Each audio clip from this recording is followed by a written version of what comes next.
नमस्कार, मैं निकिता और आप देख रहे हैं सी न्यूज़ भारत। वक्त हो चुका है अलीगढ़ न्यूज़ बुलेटिन का, जिसमें हम अलीगढ़ जनपद से जुड़ी तमाम खबरों पर चर्चा करेंगे विस्तार से। तो चलिए रुक करते हैं पहली खबर की ओर। अलीगढ़ के थाना अकराबाद क्षेत्र के गांव कनकपुरी में आवारा पशुओं का आतंक दिन ब दिन बढ़ता ही जा रहा है। कुछ दिन पहले भी एक किसान को खेत पर आवारा पशु ने पटक पटक कर मौत के घाट उतार दिया था।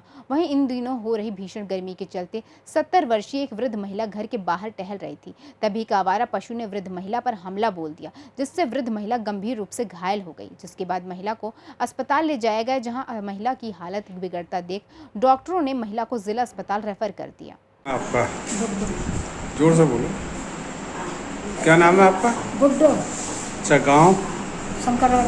क्या मामला हुआ है इनके साथ में? गाय बाने सार में मार दी है, रास्ता में गली में लेकर के जा रही पे लौट के को हाँ। सो बाने एकदम दम पकड़ दी है पीछे पे। तो क्या कंडीशन है इनकी? क्या कंडीशन है? चांद फटेगा या खून चल रहा हुआ है। कहाँ पे लेके आए हो आप? अकराबाद अस्पताल में।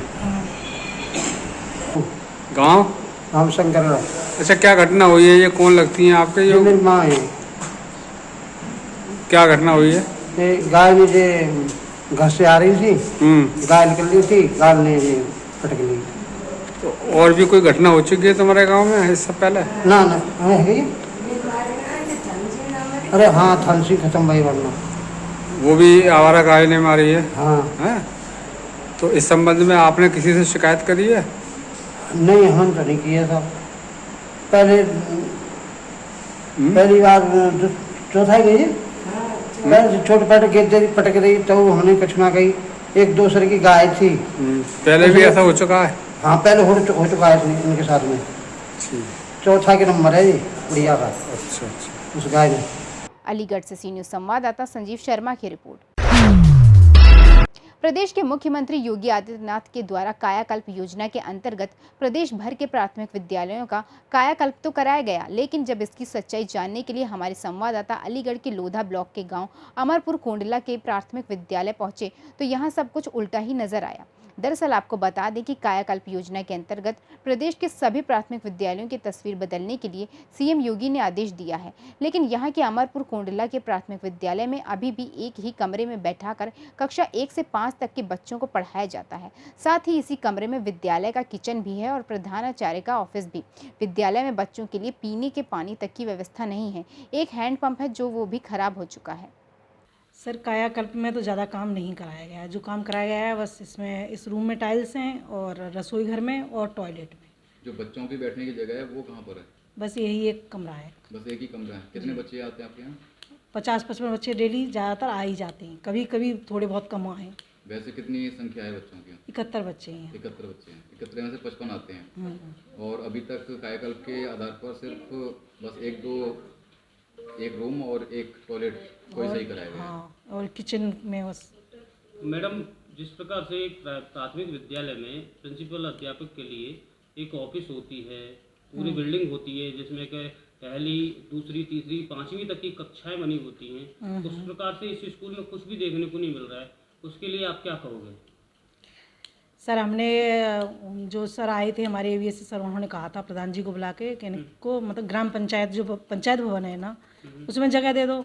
तब प्रधान जी ने कह दिया था कि हाँ मिल जाएगी, लेकिन अब हमने जब बाद में फ़ोन किया तो वो बोले कि मैडम वहाँ 2 कमरे तो हमने आंगनवाड़ी को दे रखे हैं और 2 कमरे हमारे पास हैं, बस 4 ही कमरे हैं वहाँ पे। मैंने कहा कहीं और पास में जगह हो वहाँ पे हमारे बैठने की व्यवस्था कर दें। तो मैम, आपके बैठने की व्यवस्था, आपने एक कमरा है यहाँ पे जिसमें कि आपके 71 बच्चे इसी कमरे में पढ़ रहे हैं, इसके साथ साथ में आपका ये ऑफिस भी इसी कमरे में ही है। क्या आपको लगता है कि ये सही तरह से बच्चे यहाँ पे पढ़ाई कर पा रहे हैं? जी नहीं, बिल्कुल भी नहीं हो पा रही है उनकी पढ़ाई जिस तरह से होनी चाहिए उस तरह से नहीं हो पा रही है। हम खुद चाहते हैं कि बच्चे अलग अलग कमरे में बैठें, उनके बैठने की व्यवस्था अच्छी हो। कितने टीचर हैं यहाँ पर? 4 टीचर हैं, मतलब 2 हम, मतलब एक हेड, एक असिस्टेंट और 2 शिक्षक। एक टीचर क्लास लेते हैं, बच्चों को पढ़ाते हैं, तो 3 टीचर उसी जगह बैठ के देखते हैं सर, क्योंकि ऑफिस तो यही है। हाँ, ऑफिस भी यही है, यहाँ पे काम भी होता है, बच्चे भी पढ़ाए जाते हैं। हम इस तरह अगर बाहर थोड़ी सी छाया मिल जाती है तो 1-2 क्लासें हम बाहर बैठा के पढ़ा देते हैं। बाहर में मैं देख रहा हूँ तो बहुत सारी गंदगी और गंदगी पेड़ ये पौधे, पास में ही यहाँ पे घास कूड़े वगैरह है, तो उसमें आपको सांप वगैरह बिच्छू वगैरह ऐसे इन चीज़ों- नहीं, इधर यहाँ साफ जगह है, वहाँ पे ही बिठाते हैं और कहीं पर। तो इसकी शिकायत आपने अपने बेसिक अधिकारी या कहीं ऊपर कोई अधिकारी से की अभी तक? कई बार मतलब कहते हैं? एप्लीकेशन वगैरह का, मैडम अभी ऊपर से बिल्डिंग आई नहीं है, जब आ जाएगी तब बन जाएगी। प्रधान जी क्या कहीं कहते हैं? प्रधान अलीगढ़ से सी न्यूज़ संवाददाता संजीव शर्मा की रिपोर्ट। कहा जाता है कि मनुष्य के व्यक्तित्व निर्माण में सबसे बड़ा योगदान उसके माता पिता के साथ ही उसके गुरु का भी होता है। शिक्षक के साथ संस्कार के लिए गुरु का सानिध्य आवश्यक होता है। इसी को ध्यान में रखते हुए अलीगढ़ में बीते दिन गुरु पूर्णिमा का पर्व बड़े ही धूमधाम से मनाया गया। इस खास मौके पर महामंडलेश्वर स्वामी पूर्णानंद पुरी जी महाराज के शिष्यों ने मंत्रोच्चार के साथ उनका पंचामृत से चरण कमल को पखार कर गुलाब जल इत्र आदि का चरणामृत बनाया। उसके बाद गुलाब कमल बेला आदि का माल्यार्पण कर उनकी आरती भी की। इस खास मौके पर स्वामी पूर्णानंद पुरी जी महाराज ने बताया कि हम सब लोगों का दायित्व है कि समाज को संस्कारों से सुसज्जित करें। इसके लिए हमें अपनी आने वाली पीढ़ी पर विशेष ध्यान देना होगा और अच्छे राष्ट्र निर्माण के लिए संस्कारों का होना बहुत ही ज्यादा जरूरी है। आज गुरु पूर्णिमा है। हमारे अलीगढ़ में जितने गुरु हैं, आज गुरु जी का प्रिंसिपल शास्त्री जी का आशीर्वाद लेने के लिए मैं आया। मेरा कर्तव्य बनता है जिस लोकसभा क्षेत्र में हो, जो हमारे पूरे जिले में गुरुजन रहते हैं, उनका मुझे जनप्रतिनिधि के तौर पर जनता के सेवक के रूप में सबका एक आशीर्वाद प्राप्त करना चाहिए। उसी तर्ज पर विष्णु शास्त्री जी का आशीर्वाद प्राप्त करने के लिए गुरु पूर्णिमा का जो पर्व होता है वो विश्वविख्यात है। तो गुरु की पूजा का उत्सव है। गुरु कोई एक व्यक्ति विशेष नहीं होती है, गुरु एक परमात्मा की कृति है और कृति नहीं, वो परमात्मा का स्वरूप है। जब तक गुरु की शरण में नहीं होंगे जीवन अंधकार में रहेगा। जिस दिन व्यक्ति गुरु की शरण में आ जाता है उसी दिन से वो प्रकाश की ओर पहुँचने लगता है। परब्रह्म परमेश्वर को प्राप्त करने में केवल गुरु ही साधन है। इसलिए गुरु होना आवश्यक है, क्योंकि गुरु बिन भवन ने करे न कोई जौ ग्रंथ शंकर संग। गुरु अगर किसी का नहीं है तो उसका उद्धार नहीं हो सकता। क्यों न वो भगवान शिव हो, क्यों न भगवान विष्णु हो, क्यों वो भगवान शंकर क्यों न हो, किसी का भी उद्धार नहीं हो सकता। इसलिए गुरु की आवश्यकता है। इसीलिए गुरु के प्रति कृतज्ञता ज्ञापन करने का ये पावन पर्व है, जिसको सब लोग हिंदुस्तानी सनातन रहते हैं, इसको धूमधाम से मनाते हैं। अलीगढ़ से सी न्यूज़ संवाददाता संजीव शर्मा की रिपोर्ट। गुरु पूर्णिमा के अवसर पर अलीगढ़ में मां सरस्वती सांस्कृतिक क्लब की ओर से जीटी रोड स्थित डीएस डिग्री कॉलेज में पौधारोपण कार्यक्रम आयोजित किया गया। कार्यक्रम में धर्मेश्वर महादेव मंदिर के पुजारी पंडित विमल वेद पाठी का स्वागत एडवोकेट भुवनेश अग्रवाल ने माला पहनाकर किया। इसके बाद सदस्यों ने मंदिर के प्रांगण में शमी के पौधे का और कॉलेज प्रांगण में कोचिया, अशोक, तुलसी व कई अन्य पौधों का रोपण भी किया। क्लब के अधिवक्ता भुवनेश अग्रवाल ने कहा कि जिस तरह से गर्मी पड़ रही है उस तरह से आने वाले समय में और भी गर्मी का सामना करना पड़ सकता है, इसलिए हमें अधिक से अधिक पौधे की देखभाल और पौधारोपण करना जरूरी है। कार्यक्रम बताया किस तरह के फायदे हैं वृक्षारोपण की अवेयरनेस के लिए, क्या कहना चाहिए? माँ सरस्वती सांस्कृतिक क्लब का पहले तो आज गुरु पूर्णिमा के दिन बहुत बहुत धन्यवाद। इन्होंने जो वृक्षारोपण संबंधी कार्य करते हैं ये लोग इस तरह के संस्थानों में, ये बहुत ही सराहनीय कार्य है। पर्यावरण की रक्षा, आज के युग में पर्यावरण की रक्षा करना हर नागरिक का प्रथम कर्तव्य होता है। और इनका ये जो क्लब है माँ सरस्वती सांस्कृतिक क्लब, इस दिशा में हमारे संस्थान के सहयोग से अगर इस दिशा में आगे बढ़ता है तो ये समाज, देश और राष्ट्र के लिए बहुत ही अच्छा पुनीत कार्य होगा। यहाँ ऑर्गेनाइज किया है ये हमारी संस्था जो है माँ सरस्वती सांस्कृतिक क्लब के तत्वाधान में आज गुरु पूर्णिमा का शुभ अवसर है। तो हमने इस अवसर पर अपने जो मंदिर प्रांगण के पुजारी हैं हमारे श्री विमल वेद पाठी जी, इनका हमने गुरु के नाते इनका सम्मान किया है और हमने इस संस्थान में डीएस डिग्री कॉलेज में पौधारोपण भी किया है। जिस तरह से आप देख रहे हैं सब लोग, गर्मी कितने प्रचंड बहुमत पर अपना काम कर रही है और मेरा मानना है कि आने वाली पीढ़ी के लिए भी ये काफ़ी दुखदायक रहेगी। तो मेरा मानना है कि अगर हम पौधारोपण जैसे कार्यक्रम करते रहेंगे और इनकी देखभाल करते रहेंगे तो हमें लगता है कि आने वाले समय में पीढ़ी के लिए ज़्यादा हमारा कोई नुकसान नहीं होगा, वरना हमें अत्यंत कोरोना जैसी भयानक बीमारियों का और गर्मी का सामना करना पड़ेगा। मान किया गया, वृक्षारोपण का भी कार्यक्रम किया गया, तो समाज कल्याण के लिए कितना कल्याणकारी हैं इस तरह के कार्यक्रम? देखिए, गुरुजनों का सम्मान तो हमारे प्राचीन काल से होता ही आ रहा है। आज गुरु पूर्णिमा के महामहोत्सव पर हमारे भुवनेश जी के द्वारा जो एक माँ सरस्वती सांस्कृतिक क्लब चलाते हैं, उनके माध्यम से धर्म समाज कॉलेज के अंदर 5 वृक्षों का रोपण किया गया है, जो इस सांस्कृतिक क्लब के लिए बड़ा सराहनीय कार्य है। जैसा पर्यावरण की रक्षा करना हम सब का प्रथम कर्तव्य है, क्यों आज हम देख रहे हैं कि इतनी भीषण गर्मी हो रही है, इसका प्रमुख कारण पर्यावरण की रक्षा न करना है। यदि हम सब लोग संकल्प लें आज गुरु पूर्णिमा के दिन कि हम सभी लोग वृक्ष लगाएंगे और पर्यावरण की रक्षा करेंगे, तो ये जो हमें आज दिन देखने पड़ रहे हैं आगे शायद भविष्य में ऐसा हमारे साथ में ना हो। इसलिए हम सबको प्रतिज्ञाबद्ध होना चाहिए कि वृक्षारोपण करें और प्रकृति की और वातावरण की हम रक्षा करें। गुरुजी, गुरु पूर्णिमा के दिन गंगा स्नान का क्या महत्व होता है? देखिए, गंगा स्नान का महत्व तो हर दिन होता है, ऐसा नहीं है गुरु पूर्णिमा ही विशेष दिन है। गंगा सबको पवित्र करने वाली है, अब वो गुरु पूर्णिमा हो या कोई भी दिन हो, लेकिन जब पूर्णिमा शब्द लग जाता है तो उसमें गंगा स्नान का महत्व कई गुना हो जाता है, क्योंकि देवताओं के पूजन के लिए और गंगा स्नान के लिए पूर्णिमा का दिन सबसे श्रेष्ठ माना गया है। अमावस्या के दिन पितरों की पूजा और पूर्णिमा के दिन गुरुजनों की और अपने देवताओं की सबकी पूजा का विशेष महत्व माना गया। तो देव पूजा के लिए सबसे पहले गंगा स्नान करना या अपने मन को पवित्र करना सबसे उचित होता है, इसलिए गंगा पूजन का या गंगा स्नान का महत्व अधिक होता है। अलीगढ़ से सी न्यूज़ संवाददाता संजीव शर्मा की रिपोर्ट।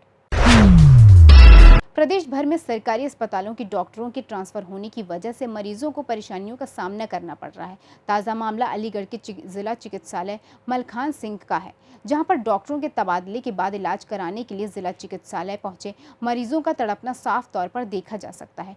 वहीं मरीजों की इन परेशानियों पर स्वास्थ्य विभाग के आला अधिकारी चुप्पी साधे नजर आ रहे हैं। अल्ट्रासाउंड केबिन के बाहर डॉक्टरों की छुट्टी का पर्चा लगाकर मरीजों को परेशान करने के लिए उन्हें उनकी हालत पर छोड़ दिया जा रहा है। तस्वीरों में आप साफ तौर पर देख सकते हैं कि अल्ट्रासाउंड केबिन के बाहर पर्चे पर लिखा नजर आ रहा है, आज डॉक्टर साहब छुट्टी पर हैं, अल्ट्रासाउंड नहीं होगा। वहीं इस पूरे मामले पर सीएमएस ने बताया कि रेडियोलॉजिस्ट का ट्रांसफर हो गया है, उनके केबिन के बाहर गलत पर्चा लगाने वाले के खिलाफ कार्रवाई की जाएगी। नाम है आपका? क्या लिखा हुआ है डॉक्टर साहब के कमरे के बाहर? ये क्या लिखा हुआ है?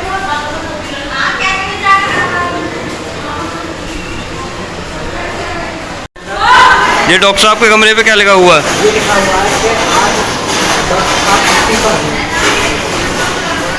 और क्या नहीं होगा?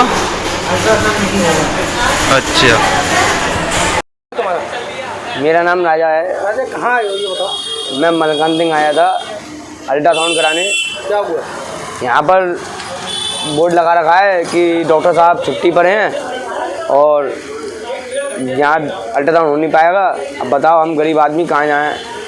अल्ट्रासाउंड कराने आए थे, दर्द से रात भर दर्द के मारे बेचैन रहे हैं, दर्द बहुत हो रहा है। अब यहाँ पे डॉक्टर साहब नहीं है। अब क्या करोगे? प्राइवेट जाओगे? भाई साहब हम तो गरीब आदमी हैं, प्राइवेट ही, हमारी इतनी हैसियत कहाँ है कि प्राइवेट जा सकें हम। मैम, अल्ट्रासाउंड डिपार्टमेंट के बाहर एक पोस्टर लगा है कि डॉक्टर साहब छुट्टी पे गए हैं और अल्ट्रासाउंड नहीं हो सकता, क्या कहेंगे इसको लेकर? डॉक्टर साहब हमारे छुट्टी पे नहीं है। वैसे तो हमारे अल्ट्रासाउंड वाले डॉक्टर साहब का ट्रांसफ़र ही हो गया है। सभी परेशान घूम रहे हैं कि क्या करना है उस बारे में, लेकिन फ़िलहाल आज के लिए जो है हमारे डॉक्टर साहब का कोर्ट एविडेंस है, वो कोर्ट गए हुए हैं। अब ये क्यों और किसने लगाया मैं इसको दिखवाती हूँ, लेकिन फ़िलहाल इस समय डॉक्टर साहब नहीं है और कोर्ट में है इस समय। मैम, मरीज जो परेशान हो रहे हैं उसका क्या होगा? मैं इसको दिखवाती हूँ कि व्यवस्था बिल्कुल ऐसी रहनी चाहिए, लेकिन थोड़ा सा मैं ये भी कहूँगी कि क्योंकि अब ये ट्रांसफ़र की वजह से थोड़ा अव्यवस्था हो गई है, लेकिन मैं इसको इसकी वजह नहीं मानती कि ऐसा होना चाहिए। मैं इसको बिल्कुल दुरुस्त कराऊँगी कि जो फैक्ट है वही स्टाफ लगाए, पब्लिक को गलत जानकारी ना दें। मैं इसको अभी दिखवाती हूँ। अलीगढ़ से सी न्यूज़ संवाददाता संजीव शर्मा की रिपोर्ट। अलीगढ़ के थाना सिविल लाइन इलाके में स्थित सीएमओ कार्यालय का आज सामुदायिक स्वास्थ्य केंद्र पर तैनात डॉक्टरों ने घेराव कर दिया। सीएमओ कार्यालय का घेराव करने वाले डॉक्टरों का कहना है कि वो लोग यहां पर किराए के मकान में रहते थे और पिछले 4 महीने से उनको तनख्वाह नहीं मिली है।